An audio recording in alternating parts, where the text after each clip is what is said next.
ಕೆಲವು ವಿಚಾರಗಳು ಏನು ಇವಾಗ ಮಾಧ್ಯಮದಲ್ಲಿ ಹರಡ್ತಾ ಇದೆ, ಅದು ಬಹುಶಃ ಮಾಹಿತಿಯ ಕೊರತೆಯಿಂದ ಅಥವಾ ಬಿಜೆಪಿಯವರ ಅಪಪ್ರಚಾರದಿಂದ ಹರಡ್ತಾ ಇದೆ.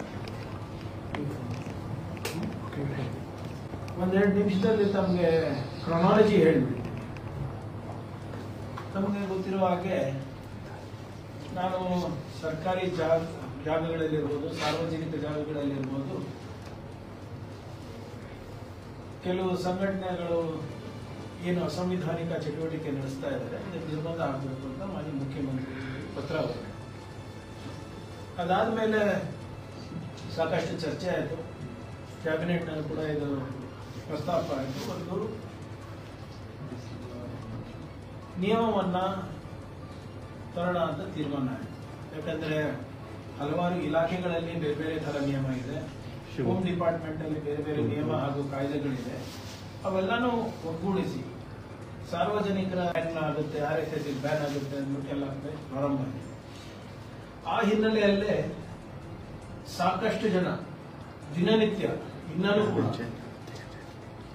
ನನಗೆ ಬೆದರಿಕೆ ಕರೆಗಳ ಪ್ರಾರಂಭ ಆಯಿತು.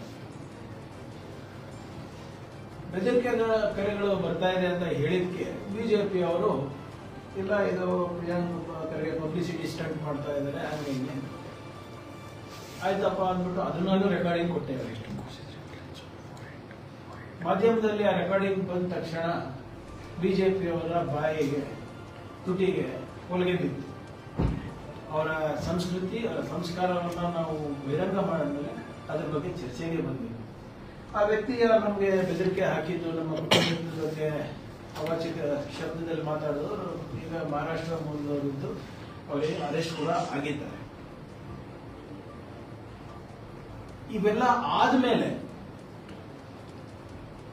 RSSನವರು ಕಲಬುರಗಿ ಡಿಸ್ಟ್ರಿಕ್ಟ್ ನಲ್ಲಿ ಪಥಸಂಚಲನ ನಾವು ಮಾಡೇ ಮಾಡ್ತೀವಿ ಅಂತ ಹಠ ಹೇಳಿದ್ರು. ಚಿತಾಪುರ ಮತ್ತೆ ಸೇಡಂನಲ್ಲಿ ನಾವು ಮಾಡ್ತೀವಿ ಅಂತ ಮುಂಚೆ ಬಹುಶಃ ಇದ್ದಿರ್ಬೋದು, ಏನೋ ಅವ್ರದ್ದು ಡೇಟ್ಸ್ ಅಂತೂ ಯಾವತ್ತೂ ಕನ್ಫರ್ಮ್ ಆಗಿರ್ಲಿಲ್ಲ. ಆದ್ರೆ ಇವೆಲ್ಲ ಆದ್ಮೇಲೆ ಉದ್ದೇಶ ಪೂರ್ವಕವಾಗಿ ನನ್ನ ಜಿಲ್ಲೆಯಲ್ಲಿ ನನ್ನ ಮತಕ್ಷೇತ್ರದಲ್ಲಿ, ನನ್ನ ಪಕ್ಕದ ಮತಕ್ಷೇತ್ರದಲ್ಲಿ ಒಂದು ಸ್ಟ್ರಾಂಗ್ ಮೆಸೇಜ್ ಕಳಿಸ್ಬೇಕು, ನಾವು ಇವರಿಗೆ ಪಾಠ ಕಲಿಸ್ಬೇಕು ಅಂದ್ಬಿಟ್ಟು ಪ್ಲಾನ್ ಮಾಡ್ತಾರೆ. ಅದಕ್ಕಿಂತ ಮುಂಚೆ ಯಾವತ್ತೂ ಕೂಡ ನೀವು ನೋಡಿದ್ರೆ ಯಾವಾಗಲೂ ಮುಂಚಿತವಾಗಿ 1 ವಾರ ಮುಂಚೆ, 10 ದಿನ ಮುಂಚೆನೆ ಇವೆಲ್ಲ ಪ್ಲಾನ್ ಮಾಡ್ತಾರೆ. ಆದ್ರೆ ಇಲ್ಲಿ ಯಾವಾಗ ಈ ವ್ಯಕ್ತಿ ಬಂಧನ ಆಗ್ತದೆ, ಇದು ಚರ್ಚೆಗೆ ಬರುತ್ತೆ, ಬಿಜೆಪಿ ನಾಯಕರೆಲ್ಲ ತೊಡೆ ತಟ್ತಾರೆ, ಅದಾದ್ಮೇಲೆ ಇವರು ಹೀಗೆ ಪ್ಲಾನ್ ಮಾಡ್ತಾರೆ. ನಾನು ಹೇಳ್ದಂಗೆ ಇವ್ರು ಯಾರು ಸರ್ಕಾರದ ಅನುಮತಿ ಕೇಳೋದಿಲ್ಲ. ಒಂದು ಕಾಗದದಲ್ಲಿ ಸಂಘದ ಹೆಸರು ಅನ್ನ ಉಲ್ಲೇಖಿಸಿ ಯಾವ ವ್ಯಕ್ತಿ ಚಿತ್ತಾಪುರದವರು ಅಲ್ಲ, ಚಿಂಚೋಳಿದವರು ಅನ್ಸುತ್ತೆ, ಮತ್ತೆ ಕಲಬುರಗಿದವರು, ಅವರು ನಾವು ಪಥಸಂಚಲನ ಮಾಡ್ತಾ ಇದ್ದೀವಿ, 100 ವರ್ಷ ಆಗಿದೆ RSSಗೆ ಪಥಸಂಚಲನ ಮಾಡ್ತಾ ಇದ್ದೀವಿ, ಇದು ನಮ್ಮ ರೂಟ್, ನಾವು ಈ ಗದ್ದೆಗಳಿಗೆ ಹೋಗಿ ಇಲ್ಲಿ ನಾವು ಪಥಸಂಚಲನ ಮಾಡಿ ನಾವು ಬಜಾಜ್ ಕಲ್ಯಾಣ ಮಂಟಪಕ್ಕೆ ನಾವು ಬಂದು ಅಲ್ಲಿ ಭಾಷಣ ಮಾಡ್ತೀನಿ ಅಂತ ಹೇಳ್ತಾರೆ. ಅವರು ಅನುಮತಿ ಕೇಳೋದಿಲ್ಲ, ಇದು ಮಾಹಿತಿಗಾಗಿ ಅಂತ ಇರೋದು ಲೆಟರ್, ಅನುಮತಿಗಾಗಿ ಅಲ್ಲ, ಮಾಹಿತಿಗಾಗಿ. ಅವಾಗ ತಹಸೀಲ್ದಾರರು ಕೆಲವು ಪ್ರಶ್ನೆಗಳು ಕೇಳ್ತಾರೆ. ಅಷ್ಟರಲ್ಲಿ ಏನಾಗುತ್ತೆ, ಇವರು ಪಥಸಂಚಲನ ಮಾಡ್ತಾ ಇದಾರಲ್ಲ ಅಂತ ಬೇರೆ ಸಂಘಟನೆಗಳು, ಭೀಮ್ ಆರ್ಮಿ, ದಲಿತ್ ಪ್ಯಾಂಥರ್ ಮತ್ತೆ ಇನ್ನ ಒಂದು 2-3 ಸಂಘಟನೆಗಳು, ಅವರು ಕೂಡ ಚಿತ್ತಾಪುರ್ನಲ್ಲಿ ಪಥಸಂಚಲನ ಮಾಡಲಿಕ್ಕೆ, ಕಲಬುರಗಿನಲ್ಲಿ ಜಿಲ್ಲಾದ್ಯಂತ ಪಥಸಂಚಲನ ಮಾಡಲಿಕ್ಕೆ ಅವರು ಕೂಡ ಪರ್ಮಿಷನ್ ಕೇಳ್ತಾರೆ. ಅವರೇನ್ ಹೇಳ್ತಾರೆ, ಈ ಸಂಘಟನೆಯಿಂದ ಪ್ರಿಯಾಂಕ್ ಖರ್ಗೆಗೆ ನಿಂದನೆ ಆಗಿದೆ. ಓಪನ್ ಆಗಿ ಆ ವ್ಯಕ್ತಿಯ ಯಾರು ಬೆದರಿಕೆ ಹಾಕಿರ್ತಾರೆ, ನಾನು ಈ ಸಂಘಟನೆಯದವನು, ಇದನ್ನ ನಾನು ಮೈಗೂಡಿಸ್ಕೊಂಡಿದ್ದೀನಿ, ಈ ತತ್ವವನ್ನ ಸಿದ್ಧಾಂತವನ್ನ, ನೀನ್ ಯಾರು ಇದಕ್ಕೆ ಪ್ರಶ್ನೆ ಮಾಡಕ್ಕೆ ಅಂತ ಏನು ಬೆದರಿಕೆ ಹಾಕ್ತಾರಲ್ಲ, ಈ ಸಂಘಟನೆಯಿಂದ ಆಗಿದೆ. ಈ ಸಂಘಟನೆಯದವರು ನಮ್ಮಲ್ಲಿ ಸಾಕಷ್ಟು ಬೇಸರ ಇದೆ, ಆಕ್ರೋಶ ಇದೆ. ಇದನ್ನ ನೀವು ಅಲವ್ ಮಾಡಬೇಡಿ, ಅಥವಾ ಅವ್ರಿಗೆ ಅಲವ್ ಮಾಡಿದ್ರೆ ನಮಗೂ ಅಲವ್ ಮಾಡಿ.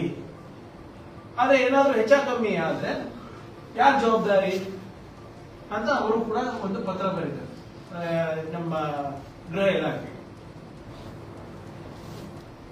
ಈಗ ನಮಗೆ ಇದೇ ಸಂಘಟನೆಯಿಂದ ನಾನು ಬಯಸ್ಕೊಂಡಿ, ನಮ್ಮ ಕುಟುಂಬದ ಮೇಲೆ ಇವರು ಏನೇನೋ ಇಲ್ಲದ ಸಲ್ಲದೆಲ್ಲ ಮಾತನಾಡಿ ಚಿತ್ತಾಪುರ್ನಲ್ಲೇ ಏನು ಪಥಸಂಚಲನ ಮಾಡ್ತಾರೆ ಅಂದ್ರೆ ನಮ್ ಜನ ಏನ್ ಮಾಡ್ಬೇಕು? ಬಟ್ ನ್ಯಾಚುರಲಿ ಅಲ್ಲ, ಈಗ they will also be hurt ಅಲ್ಲ. ಈಗ ಅವ್ರ ಹತ್ರ ಒಂದು 10 ಜನ ಇದ್ರೆ, ಬೆಂಬಲಿಗರಿದ್ರೆ, ಅಭಿಮಾನಿಗಳಿದ್ರೆ, ನಮ್ಮ ತತ್ವ ಸಿದ್ಧಾಂತ ನಂಬ್ಕೊಂಡು ಒಂದು 10 ಜನ ಅಭಿಮಾನಿಗಳು ಬೆಂಬಲಿಗರು ಇರ್ತಾರಲ್ಲ, ನಾವೇನೇ ಹೇಳಿದ್ರು ಕಾನೂನಾತ್ಮಕವಾಗಿ ಹೇಳ್ತೀವಿ, ಸಂವಿಧಾನದ ಅಡಿನಲ್ಲಿ ಹೇಳ್ತೀವಿ. ಇವರು ಹಿಂಗೆ ಮಾತನಾಡಿ ಇಲ್ಲ ನಾವು ಮಾಡೇ ಮಾಡ್ತೀವಿ ಹಠ ಹೇಳಿದ್ವಿ, ಮಾಡ್ಬೇಕಾದ್ರೆ ಆಮೇಲೆ ಮಾಡ್ಬೋದಾಗಿತ್ತಲ್ಲ, ಏನ್ ಅರ್ಜೆಂಟ್ ಏನಿತ್ತು ನಿಮ್ದು? ಇಮಿಡಿಯೇಟ್ ಆಗಿ ಮಾಡ್ಬೇಕಾಗಿತ್ತಂತ ಏನಿದ್ದು? ಏನ್ ಸಾಧನೆ ಏನ್ ಮಾಡ್ಬೇಕಾಗಿತ್ತು ನೀವು?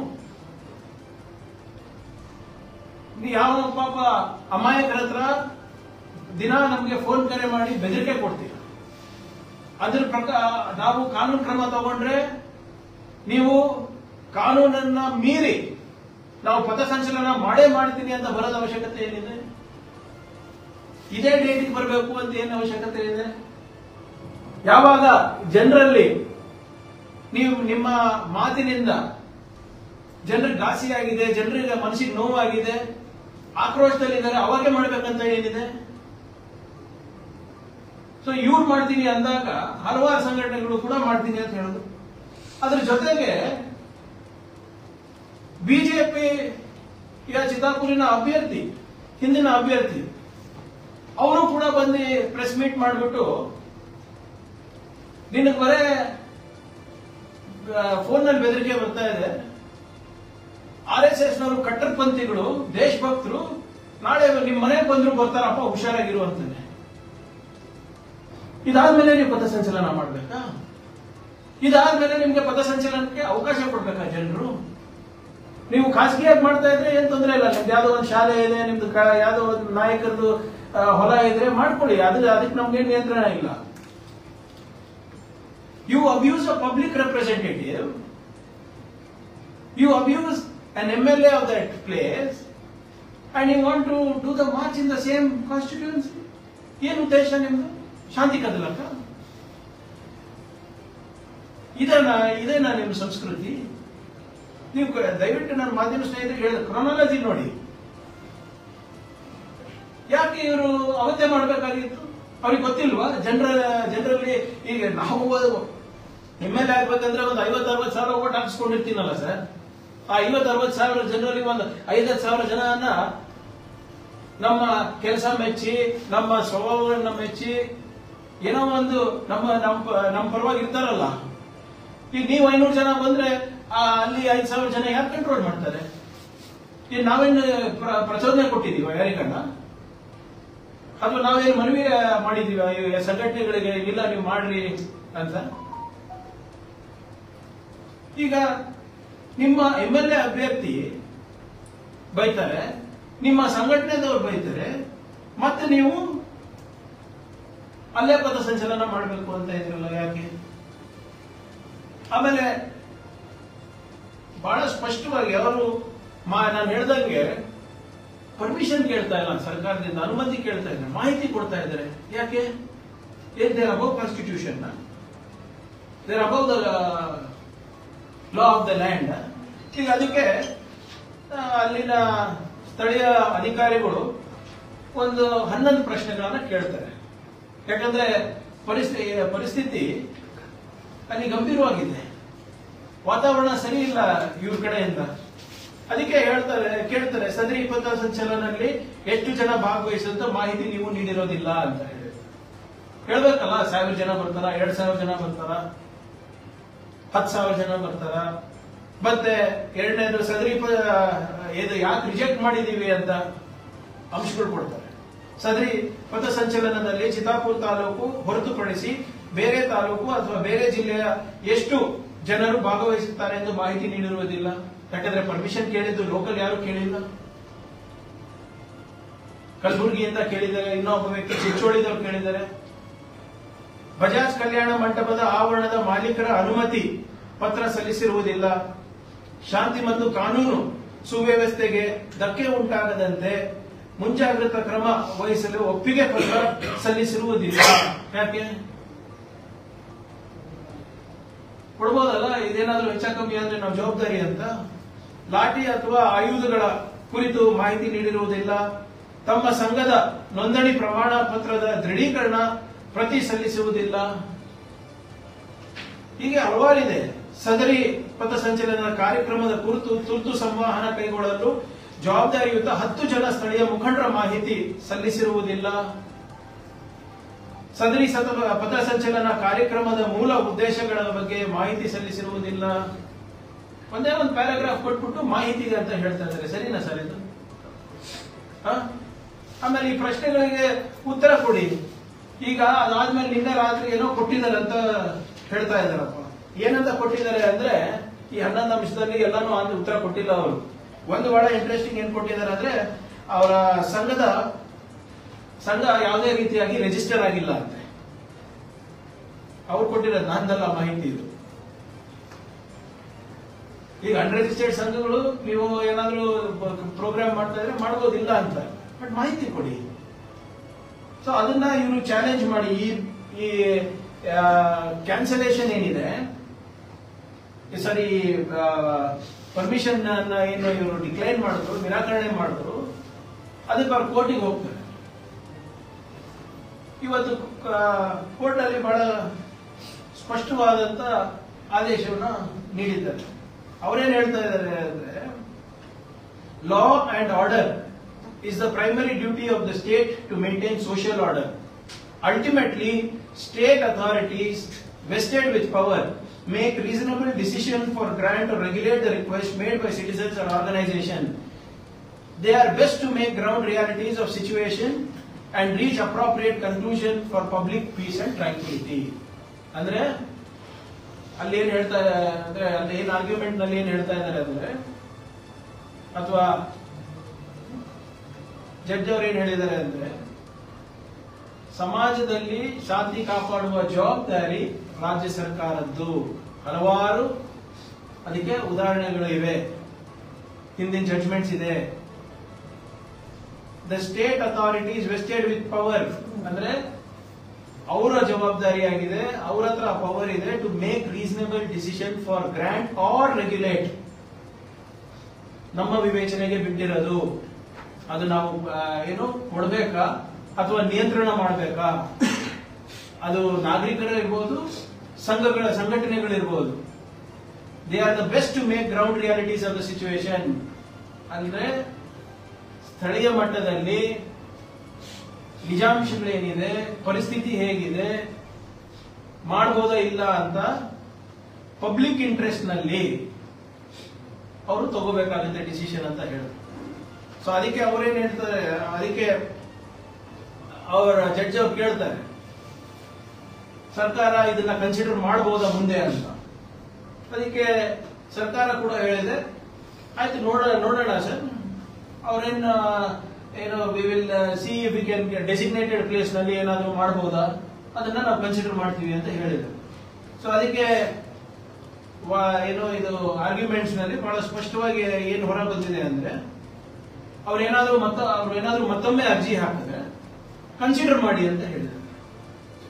ಸದ್ಯಕ್ಕೆ ಇವತ್ತು ಮಾಡಂಗಿಲ್ಲ, ಇವತ್ತು ಮಾಡಬಾರ್ದು. Because already reported that the environment is not favorable. ಯಾರು ನೀವು ಬೈದಿದ್ದೀರಾ ಅವ್ರ ಕ್ಷೇತ್ರಕ್ಕೆ ಹೋಗಿ ಮಾಡೋ ಅವಶ್ಯಕತೆ ಏನಿದೆ? ಮತ್ತೆ ಎಲ್ಲರೂ ಇವತ್ತೇ ಯಾಕೆ ಮಾಡ್ತಾ ಇದ್ದೀರಾ? ಎಲ್ಲರೂ ಅವರಾದ ಹಕ್ಕು ಹಕ್ಕಿದೆ, ಇಲ್ಲ ಅಂತ ಇಲ್ಲ. ಭೀಮ್ ಆರ್ಮಿ ಅವರಿಗೂ ಇದೆ, ದಲಿತ್ ಪ್ಯಾಂಥರ್ ಅವರಿಗೂ ಇದೆ, RSS ಅವರಿಗೂ ಇದೆ, ಕಾಂಗ್ರೆಸ್ ಪಕ್ಷಕ್ಕೂ ಇದೆ, ಬಿಜೆಪಿಗೂ ಇದೆ. ಸರಿಯಾಗಿ ಮಾಡಿ, ಶಾಂತಿಯುತವಾಗಿ ಮಾಡಿ, ಯಾವುದೇ ರೀತಿಯಾದಂತ ಅಹಿತಕರವಾದಂತ ಘಟನೆಗಳು ನಡೆಲಾರ್ದಂಗೆ ನೋಡ್ಕೊಳ್ಳೋದು ರಾಜ್ಯ ಸರ್ಕಾರದ. ಅವರು ಎಲ್ಲೂ ಹೇಳಿಲ್ಲ. ನೀವು ಮತ್ತೊಮ್ಮೆ ಅರ್ಜಿ ಸಲ್ಲಿಸಿ ಸರ್ಕಾರ ಕನ್ಸಿಡರ್ ಮಾಡಬಹುದಾ ಇಲ್ಲ ಅಂತ ನಾವು ಪರಿಶೀಲನೆ ಮಾಡಿ ಅಂತ ಹೇಳಿದ್ದಾರೆ. ಸೊ ಅವ್ರು ಕೊಡ್ಲಿ, ಮತ್ತೊಮ್ಮೆ ಅರ್ಜಿ ಕೊಡ್ಲಿ, ಏನೇನು ಪ್ರಶ್ನೆಗಳು ಕೇಳಿದ್ದಾರೆ with respect to maintaining law and order.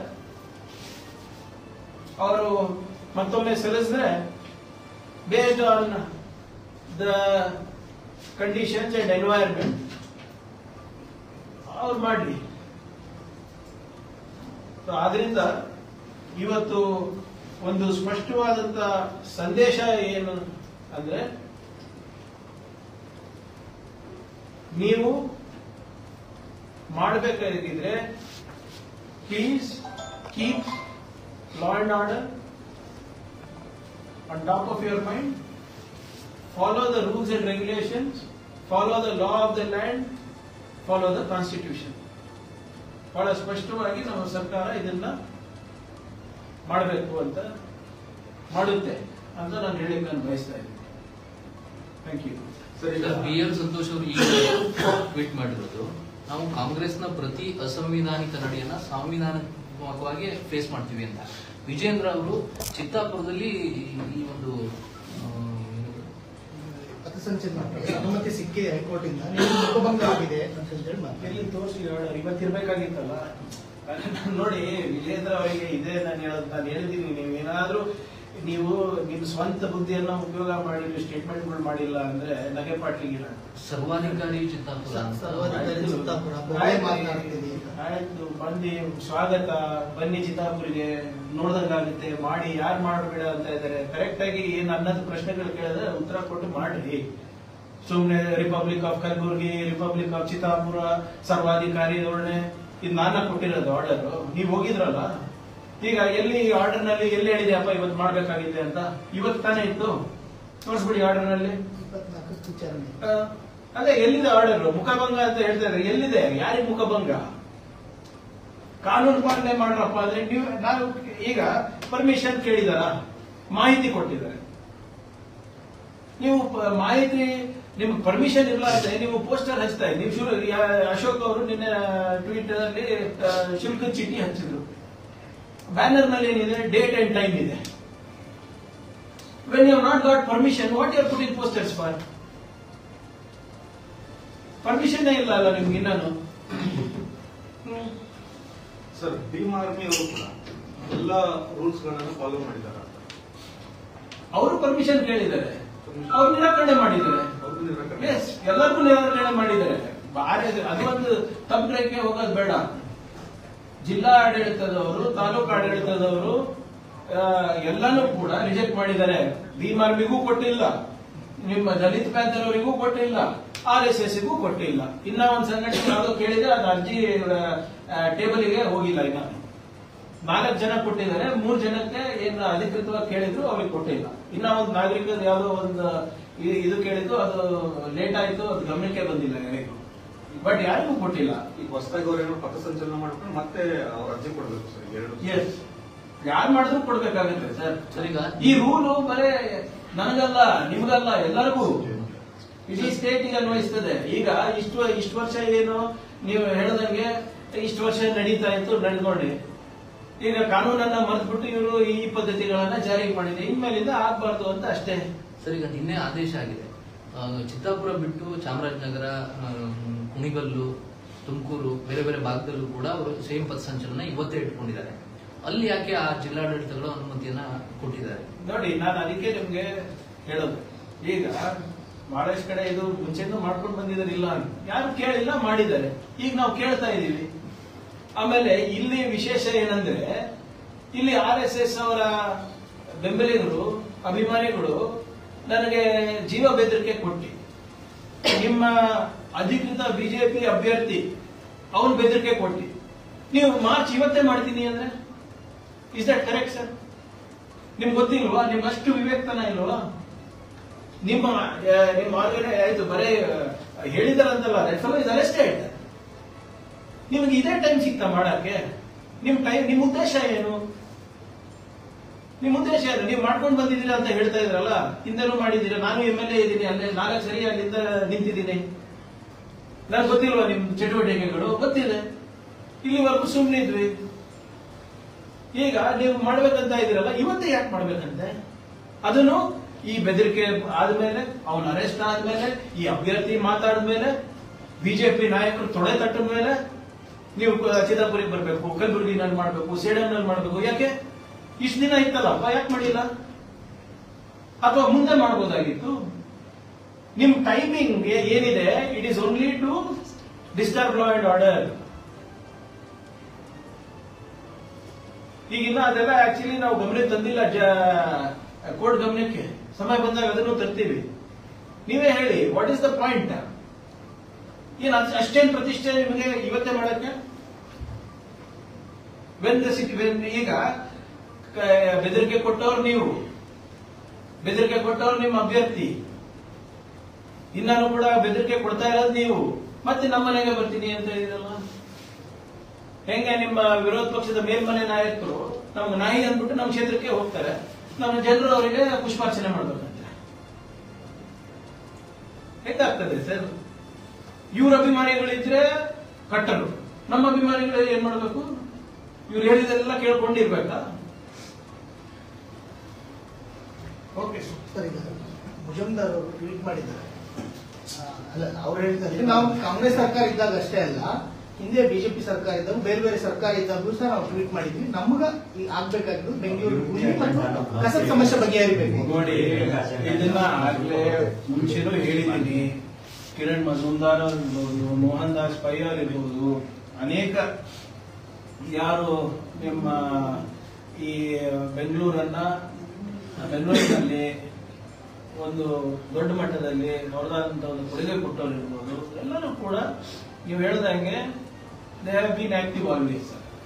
ಸರ್ಕಾರ ಯಾವುದೇ ಇದ್ರೂ ಕೂಡ ಅವರು ಒಂದು ಟಾಸ್ಕ್ ಫೋರ್ಸ್ ಕಮಿಟಿನಲ್ಲಿ ಇರ್ತಾರೆ ಸಲಹೆ ಕೊಡ್ಲಿಕ್ಕೆ. ಯಾರೇ ಇರ್ಬೋದು, ನಾವು ನಮ್ಮ ಸರ್ಕಾರ ಇದ್ದಾಗೂ ಮೋಹನ್ ದಾಸ್ ಪೈ ಅವರಿದ್ರು, ಕಿರಣ್ ಮಜುಮ್ದಾರ್ ಅವರಿದ್ರು, ಬಿಜೆಪಿ ಇದ್ದಾಗೂ ಇದ್ರು. ಅವ್ರಿಗೆಲ್ಲರೂ ಗೊತ್ತಿದೆ. ಆಮೇಲೆ ಎಲ್ಲಾ ಮಂತ್ರಿಗಳು ಅವರಿಗೆ ಪರಿಚಯ ಇದ್ದಾರೆ, ಎಲ್ಲರೂ ಅವರಿಗೆ ಗೌರವಿಸ್ತಾರೆ. ಬೆಂಗಳೂರನ್ನ ಜಾಗತಿಕ ಮಟ್ಟದಲ್ಲಿ ತಗೊಂಡೋಗಿ ಅವ್ರದ್ದು ಒಂದು ಕೊಡುಗೆ ಇದೆ. ಆದ್ರೆ ಸರ್ಕಾರದ ಏನೂ ಕೊಡುಗೆ ಅಲ್ವಾ? ನಮ್ ನೀತಿ ಇರ್ಲಿಲ್ಲ, ನಮ್ ಯೋಜನೆಗಳಿರ್ಲಿಲ್ಲ ಅಂದ್ರೆ ಎಲ್ಲರೂ ಬೆಳಿಲಿಕ್ಕೆ ಸಾಧ್ಯ ಆಗ್ತಾ ಇತ್ತ? ನೀವೇ ಹೇಳಿ. Everybody has to be partner in progress. ನಾವು ಈಗ ಅವರು ಸಂಸ್ಥೆ ನಡೆಸ್ತಾರೆ, ಕರೆಕ್ಟಾ? ಅವರು ಪ್ರಾರಂಭ ಮಾಡಿದಾಗ ಇಷ್ಟು ದೊಡ್ಡ ಸಂಸ್ಥೆ ಇತ್ತಾ? ಹಂತ ಹಂತವಾಗಿ ಬೆಳ್ಕೊಂಡು ಬಂದ್ವಿ. ಇವತ್ತು ವಿಶ್ವ ಮಟ್ಟದಲ್ಲಿ ಇದ್ದಾರೆ. ಹುಟ್ಟುತ್ತಲೇ ನಡೆಯಕ್ಕೆ ಪ್ರಾರಂಭ ಮಾಡಿದ್ರ? ಅವಾಗ ಕೋರ್ಸ್ ಕರೆಕ್ಷನ್ ಮಾಡ್ಕೋತಾ ಹೋಗ್ತೇವೆ ಎಲ್ಲರೂ, ಅವರು ಇರ್ಬೋದು, ನಾವಿರ್ಬೋದು. ನಾನು ಹೇಳಿದ್ದೀನಲ್ಲ, ಕನ್ಸ್ಟ್ರಕ್ಟಿವ್ ಕ್ರಿಟಿಸಿಸಮ್ ಮಾಡಿದ್ರೆ ವಿ ವೆಲ್ಕಮ್ ಇಟ್. ಸೊಲ್ಯೂಷನ್ ಕೊಡಿ, we will take it, will adapt it. ಯಾರು ಬೇಡ ಅಂತ ಇದ್ದಾರೆ? ಆದ್ರೆ ನಂದು ಒಂದೇ ಪ್ರಶ್ನೆ ಏನಪ್ಪಾ ಅಂದ್ರೆ, ಮುಂಬೈನಲ್ಲಿ ಇಷ್ಟು ಫ್ರೀಡಮ್ ಇದೆಯಾ ಅವ್ರ ಬಿಸ್ನೆಸ್ ಮ್ಯಾನ್ಗಳಿಗೆ?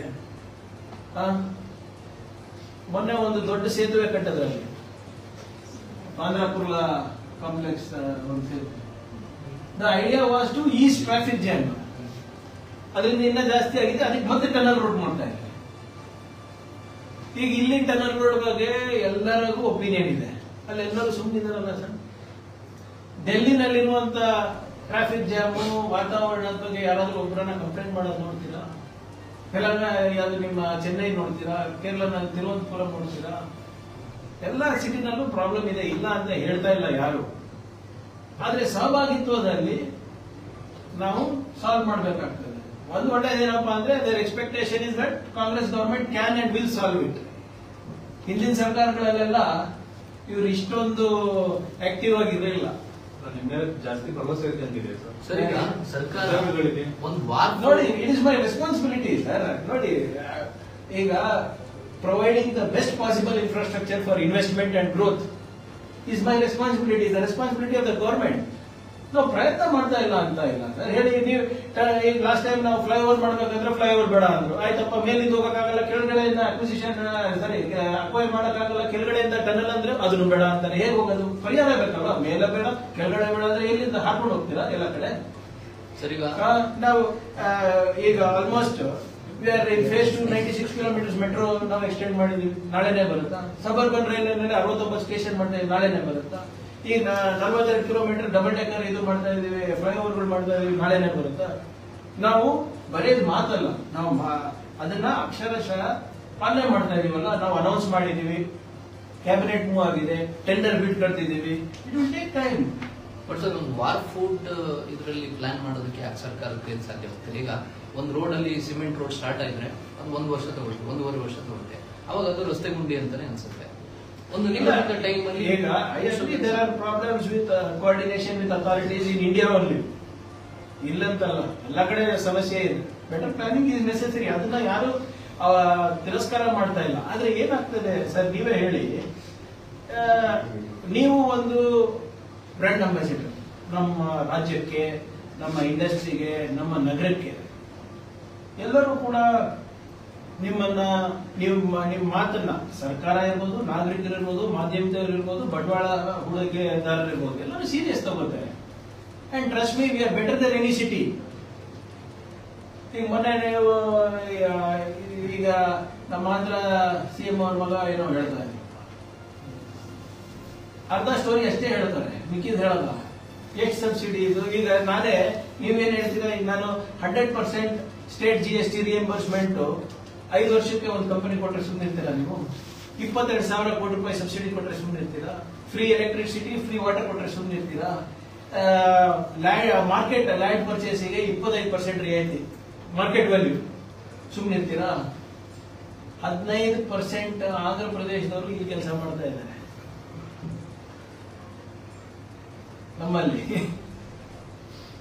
ನಮ್ಮವರು ಹೋಗಿ ಅಲ್ಲಿ ಕೆಲಸ ಮಾಡ್ತಾ ಇಲ್ಲ, ಹೆಚ್ಚಾಗಿ ಅಲ್ಲಿಂದ ಬಂದು ಈ ಕೆಲಸ ಮಾಡ್ತಾ ಇದ್ದಾರೆ. ಹೈಯೆಸ್ಟ್ ಮೈಗ್ರೆಂಟ್ ಪಾಪ್ಯುಲೇಷನ್ ಅಬ್ಸಾರ್ಪ್ಷನ್ ಇವತ್ತು ನಮ್ಮ ರಾಜ್ಯದಲ್ಲಿ ಇದೆ, ಇಡೀ ಇಂಡಿಯಾನಲ್ಲಿ. One of the fastest growing cities in the world. And yes, it's a work in progress, ನಾನು ಹೋಗ್ತೀನಿ. ಆದ್ರೆ ಸ್ವಲ್ಪ ಏನೇ ನ್ಯೂನ್ಯತೆಗಳಿದ್ರು ಕೂಡ ಅದನ್ನ ಹೇಗೆ ನಿವಾರಣೆ ಮಾಡಿಬಿಟ್ಟು ನಾವು ಮುಂದುವರಿಬೇಕು ನೋಡೋದು ಹೊತ್ತು. ದಿನ ಬೆಳಿಗ್ಗೆ ಎದ್ದು ನೀವು ಬರೇ ಕ್ರಿಟಿಸೈಸ್ ಮಾಡಿಬಿಟ್ರೆ ಏನಾಗುತ್ತೆ, ನಿಮ್ಮ ಮಾತಿಗೂ ಬೆಲೆ ಕೂಡ ನಿಲ್ಲಿಸಬೇಕು. ಇದು ದಿನ ಇದ್ದಿದೆ ಅಂತ ಹೇಳ್ತಾರೆ. ಅಬ್ಜೆಕ್ಟಿವ್ಲಿ ನೀವು ಹೇಳಿ, A.8 B ಸರಿ ಇಲ್ವಾ? ಪ್ರಯತ್ನ ಮಾಡೋಣ, ಇವತ್ತಿಗ ನಾಳೆ ಸಾರ್ಟ್ ಔಟ್ ಮಾಡೋಕೆ. ಇಲ್ಲ, ನೀವು ಒಂದು ಆಲ್ಟರ್ನೇಟ್ ಆಗಿ C ಕ್ರಿಯೇಟ್ ಮಾಡೋದು, ಆಪ್ಷನ್ C ಕೊಟ್ರೆ ಇದು ಮೊಬಿಲಿಟಿ ಚೆನ್ನಾಗುತ್ತೆ, ಇದು ಟ್ರಾಫಿಕ್ ನಿಯಂತ್ರಣ ಆಗುತ್ತೆ ಅಂತ ಹೇಳಿದ್ರೆ try that also. Who saying no? ಎರಡನೇ ಹಂತದ ನಗರಗಳ ಬಗ್ಗೆ ಇಲ್ಲ, ಇದೆ, ಯಾರು ಹೋಗಕ್ ತಯಾರಿಲ್ಲ. ಈ ಬಿರಾಟ್ ಬೆಂಗಳೂರು ಅಂದ್ಬಿಟ್ಟು ನಮ್ದೇ ಪಾಲಿಸಿ ಇದೆ ಅಲ್ವಾ ಸರ್? ಇವತ್ತು ನೋಡಿ, ಮೈಸೂರು 3,200 ಕೋಟಿ ರೂಪಾಯಿ IT ಎಕ್ಸ್ಪೋರ್ಟ್ಸ್ ಮಾಡ್ತಾ ಇದೆ. ಹುಬ್ಳಿ ಸುಮಾರು 7,500 ಕೋಟಿ ರೂಪಾಯಿ ಎಕ್ಸ್ಪೋರ್ಟ್ ಮಾಡ್ತಾ ಇದೆ. ಮಂಗಳೂರು ಸುಮಾರು 3,000 ಕೋಟಿ ರೂಪಾಯಿ ಎಕ್ಸ್ಪೋರ್ಟ್ ಮಾಡ್ತಾ ಇದೆ. ನಮ್ಮ ನವೋದ್ಯಮದಲ್ಲಿ ಇವತ್ತು 1,800 ಏನು ಅಪ್ಲಿಕೇಶನ್ ಬಂದಿದೆ, 400ಕ್ಕಿಂತ ಹೆಚ್ಚು ನವೋದ್ಯಮಗಳು Tier 2 ಟೌನ್ಸ್ ಇಂದ ಇದೆ. ಈಗ ಮೊನ್ನೆ ತಾನೇ ಮಂಗಳೂರಿನಲ್ಲಿ IT ಪಾರ್ಕ್ ಅನ್ನ ನಾವು ಎಸ್ಟಾಬ್ಲಿಷ್ ಮಾಡ್ಲಿಕ್ಕೆ ನಾವು ಅನುಮೋದನೆ ಕೊಟ್ಟಿದ್ದೀವಿ. ಬೆಳಗಾಂನಲ್ಲಿ ಸ್ಪೆಷಲ್ ಸ್ಪೆಷಲ್ ಝೋನ್ ಇಂದ ಇವತ್ತು ಐಫೋನ್ ಕೆಲವು ಮೈಕ್ರೋ ಕಾಂಪೊನೆಂಟ್ಸ್ ಅಲ್ಲಿಂದ ತಯಾರಿ ಹಾಕೊಂಡು ಹೋಗ್ತಾ ಇದೆ, ಮಾಡ್ತಾ ಇದೀವಿ. ಇದು ಈಗ leap programme, local economic acceleration programme, ಅದೇ ಅಲ್ವಾ? ಹುಬ್ಳಿ, ಬೆಳಗಾವಿ, ಧಾರವಾಡ ಒಂದು ಕ್ಲಸ್ಟರ್, ಮಣಿಪಾಲು, ಉಡುಪಿ, ಮಂಗಳೂರು ಒಂದು ಕ್ಲಸ್ಟರ್, ರಾಮನಗರ, ಮಂಡ್ಯ, ಮೈಸೂರು ಒಂದು cluster, Kalaburagi regional head quarter ಒಂದು ಕ್ಲಸ್ಟರ್, ಬಳ್ಳಾರಿ ಒಂದು ಕ್ಲಸ್ಟರ್. ಇದರಲ್ಲಿ 1,000 ಕೋಟಿ ರೂಪಾಯಿ ನಾವು ದುಡ್ಡು ಹಾಕ್ತಾ ಇದೀವಿ. ಇದು ಸುಮ್ಮನೆ ಏನೋ ಒಂದು ಕಾನ್ಸೆಪ್ಟ್ ಅಲ್ಲ. ಈಗ ಮೊನ್ನೆ ನಾನೇ ಹೋಗಿ ಬಂದಿದ್ದೀನಿ ಮಂಗಳೂರು. ಅಲ್ಲಿ ಹೋಗಿ ಅನೌನ್ಸ್ ಮಾಡ್ಬಿಟ್ಟು ನಾನು 2 ವಾರ ಕೇಳಿದ್ದೆ, ನಾನು ಇದನ್ನ ಒಂದು IT ಪಾರ್ಕ್ ಅನ್ನ ಘೋಷಣೆ ಮಾಡ್ತೀವಿ, ನಾನು GCC ಅಂತ. ಕ್ಯಾಬಿನೆಟ್ ನಲ್ಲಿ ಮೊನ್ನೆ ಅನುಮೋದನೆ ಅಂತ. ಪ್ರಯತ್ನ ಅದು ನಿರಂತರವಾಗಿ ನಡೀತಾ ಇದೆ. And we will do it. ನೀವೇ ಹೇಳಿ, ಮೈಸೂರಿಂದ 3,000 ಕೋಟಿ ರೂಪಾಯಿ ಇವತ್ತು IT ಸರ್ವಿಸಸ್ ರಫ್ತಾಗ್ತಾ ಇದೆ ಅಂದ್ರೆ ಪ್ರಗತಿ ಅಲ್ವಾ? ಮಂಗಳೂರಿಂದ ಆಗ್ತಾ ಇದೆ ಅಂದ್ರೆ ಪ್ರಗತಿ ಅಲ್ವಾ? In fact Dakshina Kannada, Uttara Kannada has the very good potential. ಸ್ವಲ್ಪ ಇವರು ಅಲ್ಲಿ ವಾತಾವರಣ ಸರಿಪಡಿಸಿದ್ದಾರೆ. ಈ ಕೋಮದ ವಿಷ ಬೀಜವನ್ನ ಅಲ್ಲಿ ಬಿತ್ತದ ನಿಲ್ಲಿಸಿದ್ರೆ 100% they can contribute more to the state GDP. ಇವಾಗ 39.9% of the GDP is contributed by Bangalore alone. ಅದಾದ್ಮೇಲೆ ದಕ್ಷಿಣ ಕನ್ನಡ 5.4%. ಇವ್ರು ಏನಾದ್ರೂ ಒಂದು ಒಳ್ಳೆ ಬಂಡವಾಳಕ್ಕೆ ಅವಕಾಶ ಕೊಟ್ರೆ, ಉದ್ಯೋಗ ಕಲ್ಪಿಸ್ಕೊಡ್ಲಿಕ್ಕೆ ಅವಕಾಶ ಕೊಟ್ರೆ ಆರಾಮಾಗಿ 7% ತನಕ ಹೋಗುತ್ತೆ ಇನ್ನ 1.5-2 ವರ್ಷದಲ್ಲಿ. ಇವರೆಲ್ಲರೂ ಇದೆಲ್ಲ ಬಿಟ್ಟು ಬೇರೆ ಬೇರೆ ರೀತಿಯಾದಂತಹ ಚಟುವಟಿಕೆಗಳು ಬಿಟ್ಟು ಯಾರು ಬಂಡವಾಳ ತರ್ತಾರೆ, ಯಾರು ಉದ್ಯೋಗ ಸೃಷ್ಟಿ ಮಾಡ್ತಾರೆ, ಅವರಿಗೆ ಅವಕಾಶಗಳು ಕೊಟ್ರೆ ಇಟ್ ವಿಲ್ ಇನ್ನ ಆರಾಮಾಗಿ 1.5-2% ಅವರೇ ಕಾಂಟ್ರಿಬ್ಯೂಟ್ ಮಾಡ್ಬೋದು. ನಿಮ್ಗೆ ಆಶ್ಚರ್ಯ ಆಗುತ್ತೆ. ಮೊನ್ನೆ ಮಂಗಳೂರಿಗೆ ಹೋದಾಗ ಒಂದು ಕಂಪನಿ ಉದ್ಘಾಟನೆ ಮಾಡಿ ಬಂದೆ, ಡೆನ್ಮಾರ್ಕ್ ಕಂಪನಿ. 850 ಜನ ಇವತ್ತು ಮಂಗಳೂರಿನಲ್ಲಿ ಕೆಲಸ ಮಾಡ್ತಾ ಇದ್ದಾರೆ. ಒಂದ್ 8 ಜನ ಡೆನ್ಮಾರ್ಕಿನ ಟಾಪ್ ಲೀಡರ್ಶಿಪ್ ಮಂಗಳೂರಿನಲ್ಲಿ ಕೊಡ್ತಾರೆ. ಬೆಳಗ್ಗೆ 6 ಗಂಟೆ ಶಶಿ ಇತ್ಲು ಬೀಚಿಗೆ ಸರ್ಫಿಂಗ್ ಹೋಗ್ತಾರೆ, ಮುಗಿಸ್ಕೊಂಡು 9-9:30ಗೆ ಕೆಲ್ಸಕ್ಕೆ ಬರ್ತಾರೆ. ಪೊಟೆನ್ಶಿಯಲ್ ಇದೆ ಸರ್. ಇಂಥ ವಾತಾವರಣ ಇದ್ರೆ ಬರೋದಿಲ್ಲ ಜನ. ಈ ವಾತಾವರಣ ಬದಲಾಯಿಸಿ ಬಂಡವಾಳಕ್ಕೆ ಅವಕಾಶ ಮಾಡಿಕೊಟ್ರೆ ಉದ್ಯೋಗ ಸೃಷ್ಟಿ ಆಗುತ್ತೆ. ಉದ್ಯೋಗ ಸೃಷ್ಟಿ ಆದ್ರೆ ನಮ್ಮ ಸ್ಟ್ಯಾಂಡರ್ಡ್ ಆಫ್ ಲಿವಿಂಗ್ ಚೆನ್ನಾಗಿರ್ತದೆ. ಅದಕ್ಕೆ ನಮ್ಮ ಪ್ರಯತ್ನ ಇರೋದಲ್ಲ, ಪ್ರಬುದ್ಧ ಸಮಾಜ, ಸಮೃದ್ಧ ಸಮಾಜ. ಆ ಪ್ರಬುದ್ಧ ಸಮಾಜದ ಕಡೆಗೆ ನಾವು ನಮ್ಮ ನಡೆ ಇದೆ. ಅದಕ್ಕೆ ಇವೆಲ್ಲ ಮಾಡ್ತಾ ಇರೋದಲ್ವಾ. ITBT ಸಿಇಒಗಳ ಜೊತೆ ಸಭೆ ಮಾಡ್ತೀವಿ, ನಿಮ್ಮನ್ನು ಕರ್ಕೊಂಡು ಮಾಡ್ತೀವಿ. ದಿನಾಂಕ ಈಗ ಹಬ್ಬ ಆದ್ಮೇಲೆ ಒಂದು ರೂಟ್ ಹಾಕ್ತೀವಿ. ಯಾಕಂದ್ರೆ ಇವರೆಲ್ಲರೂ ಕೂಡ ಸಿಗ್ಬೇಕಲ್ಲ ನಮ್ಗೆ. ಯಾಕಂದ್ರೆ ಲಾಂಗ್ ವೀಕೆಂಡ್ ಮತ್ತೆ ಸರಣಿ ರಜೆಗಳು ಇರೋದ್ರಿಂದ ನಾವು ಸುಮ್ಮನೆ ಕಾಟಾಚಾರಕ್ಕೆ ಹೋಗೋದಲ್ಲ. ಅವ್ರ ಜೊತೆ ಕೂತ್ಕೊಂಡು ಏನೇನ್ ಮಾಡ್ಬೋದು, ಏನೇನಿಲ್ಲ, ಅವ್ರ ಹತ್ರ ಯಾವ್ದಾದ್ರು ತಂತ್ರಜ್ಞಾನ ಇದೆಯಾ, ಅವ್ರ ಹತ್ರ ಯಾವ್ದಾದ್ರು ನವೋದ್ಯಮಗಳನ್ನ ಈ ಪ್ರಾಬ್ಲಮ್ಗಳು ಸಾಲ್ವ್ ಮಾಡ್ಲಿಕ್ಕೆ ಅವ್ರ ಪೈಲಟ್ ಮಾಡ್ತಾ ಇದಾರೆ, ಅವೆಲ್ಲನೂ ನೋಡ್ಬಿಟ್ಟು ಅಳವಡಿಸ್ಕೊಡೋಣ. ಸರ್, ಆಂದೋಲನ ಶ್ರೀಗಳು ವಿಜಯಪುರದಲ್ಲಿ ಹೇಳಿದ್ದಾರೆ, ಗಣರಾಜೇಶ್ ಅವ್ರನ್ನ ವಿಡಿಯೋವನ್ನು ನೀವು ಅಮಾನತು ಮಾಡಿದ್ರಿ. ಸೊ ಅವರಿಗೆ ಮುಂದಿನ ಅವ್ರಿಗೆ ಎಷ್ಟು ಇಂಪಾರ್ಟೆನ್ಸ್ ಕೊಡ್ತಿಲ್ಲ. ಅವ್ರು ಯಾವ ಗೊತ್ತಿಲ್ಲ ಸರ್. ಅವರು ಮುಂದಿನ ದಿನಗಳಲ್ಲಿ ಪ್ರಿಯಾಂಕ್ ಖರ್ಗೆ ಅವರಿಗೆ ನಾವು ತಕ್ಕ ಪಾಠ ಕಲಿಸ್ತೀವಿ ಅಂತ.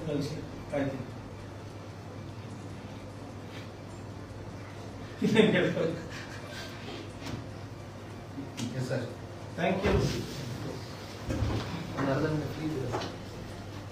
It depends. Who is asking and why they are asking. ಎಲ್ಲ